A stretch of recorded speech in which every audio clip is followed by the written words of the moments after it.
À Genève, les discussions entre frères ennemis se poursuivent à travers un médiateur.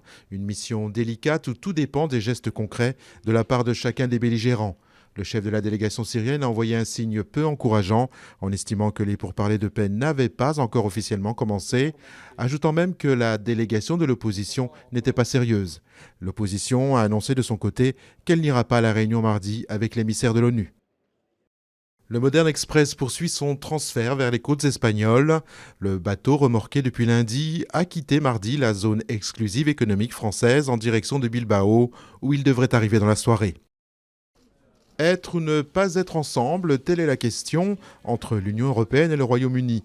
Bruxelles a dévoilé mardi ses propositions pour faire en sorte que le Royaume-Uni reste dans l'Union, avec notamment un frein proposé pour limiter jusqu'à 4 ans les aides sociales aux travailleurs migrants intra-européens s'installant au Royaume-Uni.